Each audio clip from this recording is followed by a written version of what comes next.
Assalamualaikum dan selamat sejahtera semua. Pada hari ini, kita akan mengumpaskan berkaitan konsep statistik. Statistik merupakan terbitan daripada perkataan Latin iaitu status, yang bermaksud state iaitu negeri ataupun negara. Statistik secara umumnya berkaitan kaedah saintifik bagi mengumpulkan, mengorganisasikan, meringkaskan, mempersembahkan serta menganalisis data. Bagi setiap data, terdapat selang kelas. Had bawah ialah nilai terkecil selang kelas, manakala had atas pula ialah nilai terbesar selang kelas. Seterusnya ialah sempadan bawah. Sempadan bawah ialah hasil tambah had atas selang kelas sebelumnya dengan had bawah selang kelas berikutnya dibahagi dengan 2. Sempadan atas pula ialah hasil tambah had atas selang kelas sebelumnya dengan had bawah selang kelas berikutnya dibahagi 2. Bagi mendapatkan saiz selang kelas, kita perlu menolakkan sempadan atas dengan sempadan bawah. Bagi mengira titik tengah pula, kita perlu menambahkan had bawah dan had atas kemudian dibahagikan pula dengan 2. Selain itu, terdapat juga min dan mod. Kelas mod ialah selang kelas dengan kekerapan tertinggi. Purata atau min pula ialah jumlah titik tengah didarabkan dengan kekerapan. Yang ketiga pula ialah histogram. Histogram merupakan perwakilan secara graf untuk data dalam jadual kekerapan dengan menggunakan palang untuk mewakili kekerapan bagi setiap selang kelas. Pada paksi mencanang iaitu paksi Y ialah kekerapan, manakala pada paksi mengufuk iaitu paksi X ialah sempadan atas. Pada hari ini kita akan membuat sedikit revision berkenaan tentang topik statistik. Okey, jom kita buat sama-sama. Okey, di sini dikata jadual 3 menunjukkan taburan kekerapan masa yang dicatatkan oleh 50 orang perenang dalam suatu latihan di dalam kolam renang. Okey, kita telah diberikan kolom masa dan juga kolom kekerapan dan kita tahu di sini jumlah kekerapan dia adalah 50. Okey, kita tengok soalan A. Soalan A diminta nyatakan kelas mod. Okey. Kelas mod sama dengan selang kelas dengan kekerapan yang tertinggi. Okey, maksudnya apa? Bila diminta kelas mod, kita akan cari nilai kekerapan yang paling tinggi. Okey, di sini nilai kekerapan yang paling tinggi dia adalah 15. Okey, tapi kita tak tuliskan nilai 15 pada ruangan jawapan ni. Kita akan ambil nilai selang kelas dia. Okey, jadi nilai selang kelas bagi kekerapan yang tertinggi adalah 50 hingga 54 saat. Okey, itu jawapan untuk soalan A. Okey, untuk B, diminta hitung min anggaran masa yang dicatatkan oleh seorang perenang. Okey, diminta min pula. Okey, min adalah min sama dengan kekerapan darab titik tengah bahagi jumlah kekerapan. Okey. Jadi di sini kita dah ada jumlah kekerapan dan juga kita dah ada kita dah ada nilai kekerapan dan juga kita dah ada jumlah kekerapan. Cuma kita tak cukup titik tengah. Okey, jadi kita akan tambah kolom titik tengah di sini bagi memudahkan pengiraan. Okey, baik, kita dah tambah kolom titik tengah. Kemudian kita akan cuba kirakan satu persatu titik tengah bagi selang kelas tersebut. Okey, bagi cari titik tengah adalah had bawah tambah had atas bahagi dengan 2. Okey, jadi kita cuba buat. Okey. 35 tambah 39 bahagi 2 dapat 37. 40 tambah 44 bahagi 2 dapat 42. 45 tambah 49 bahagi 2 dapat 47. Okey. Kemudian 50 tambah 54 bahagi 2 dapat 52. 55 tambah 59 bahagi 2 dapat 57. Dan yang terakhir adalah 60 tambah 64 bahagi 2 dapat 62. Okey, jadi di sini kita dah dapat tahu nilai titik tengahnya. Okey. Jadi kita salin je nilai titik tengahnya pada kolom ini.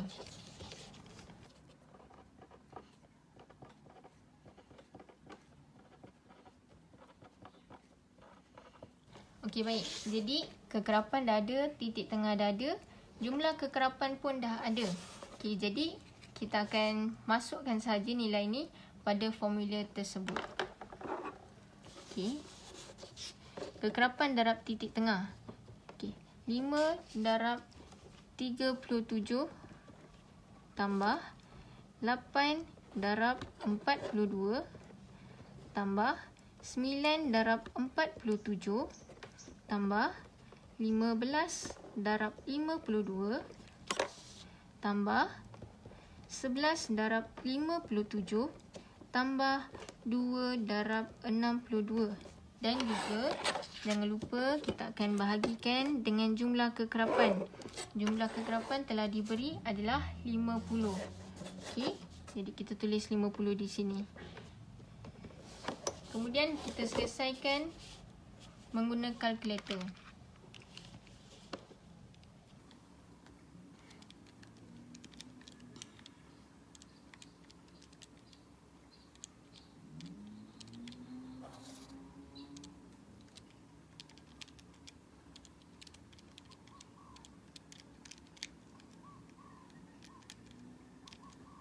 Okey, kemudian kita dah dapat jawapan. Jawapannya adalah 49.5. Okey, jadi di sini jawapan min kita adalah 49.5. Okey. Selesai untuk soalan A dan juga B. Sekarang ni kita akan pergi pada soalan C. Okey, diminta lengkapkan pada ruangan kosong ini. Okey. Dia kata lengkapkan ruang jawapan dengan menulis nilai-nilai sempadan atas dan juga kekerapan longgokan. Okey. Untuk cari sempadan atas, okey, untuk cari sempadan atas adalah sama dengan 1/2 dalam kurungan had atas selang kelas itu tambah had bawah selang kelas berikutnya. Okey, maksudnya macam mana? Kita cuba kira. Maksudnya adalah 1/2 dalam kurungan 39 tambah 40. Okey, dapat 1/2 dalam kurungan 39 tambah 40. Okey, kemudian kita dapat jawapan dalam bentuk pecahan. Okey, macam mana kita nak buat? Kita akan tekan ABC ni untuk dapatkan nilai titik perpuluhan. Okey, dapatlah 39.5. Okey. Kita cuba kira untuk yang ini pula, yang bawahnya pula. 1/2 dalam kurungan 44 tambah 45. Okey, kita akan dapat jawapan 44 tambah 45 akan dapat jawapan 44.5. Jadi bila kita tengok jawapan ni, kita dah boleh lengkapkan dah yang seterusnya. Okey, sebab kat sini kita boleh nampak 39.5, kemudian 44.5. Okey, lepas tu sambung je. 49.5, 54.5, 59.5 dan yang terakhir adalah 64.5. Okey, jadi kita dah lengkapkan nilai sempadan atas. Kemudian sekarang ni kita cuba lengkapkan kekerapan longgokan pula. Okey, kekerapan longgokan adalah nilai yang kita tambah ni sehinggalah kita dapat nilai akhir adalah 50. Okey, jadi untuk mudah kita akan salinkan nilai kekerapan di sini. Okey.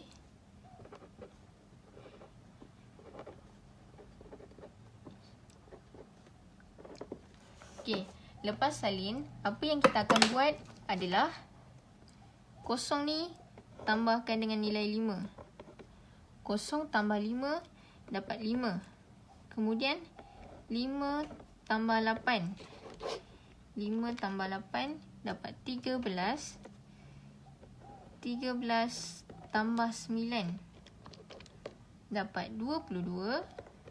22 tambah 15 dapat 37.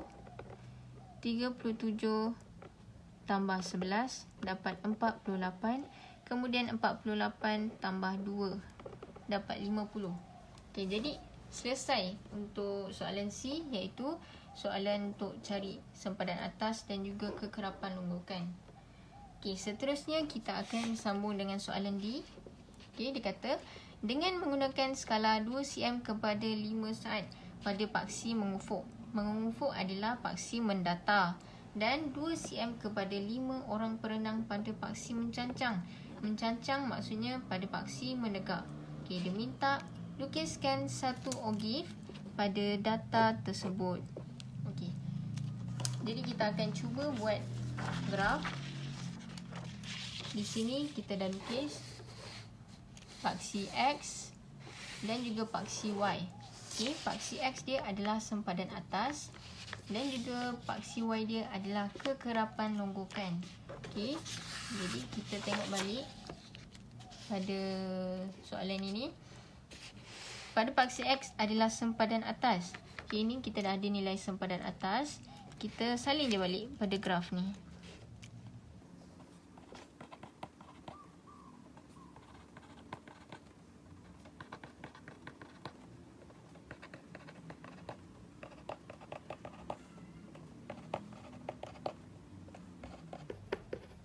Okey. Selesai. Kemudian bagi kekerapan longgokan dia. Okey. Kekerapan longgokannya, kita tengok soalan tadi, dia cakap pada paksi mencancang, dia minta kita tulis 2 cm kepada 5 orang. Maksudnya kita akan menggunakan skala 5. 5, 10 sampailah cukup 50 orang. Okey. Jadi kita akan tulis di sini.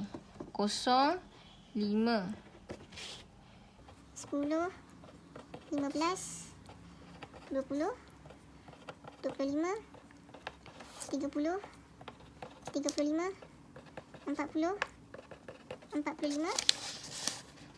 Yang terakhir sekali adalah 50.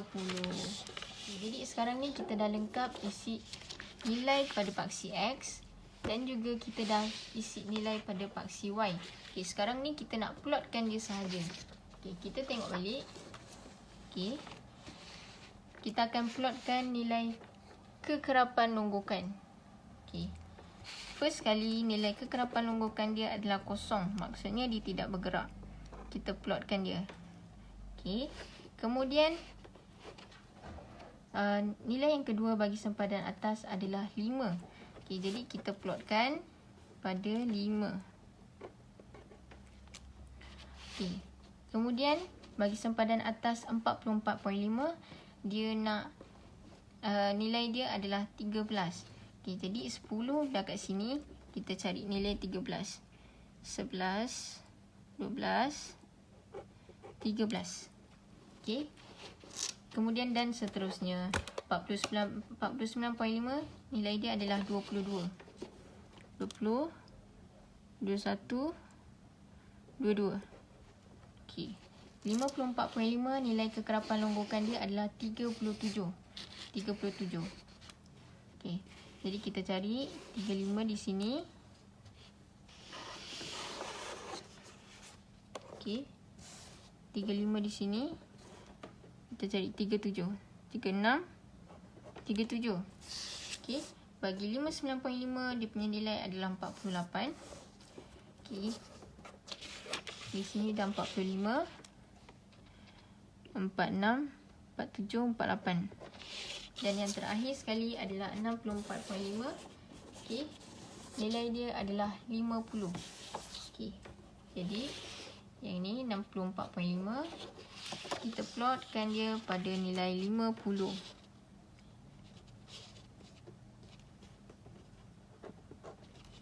Jadi lengkaplah, kita dah ada nilai X dan ada nilai Y dan juga kita dah plotkan dia. Okey, jadi step yang terakhir adalah kita akan sambungkan plot-plot tersebut.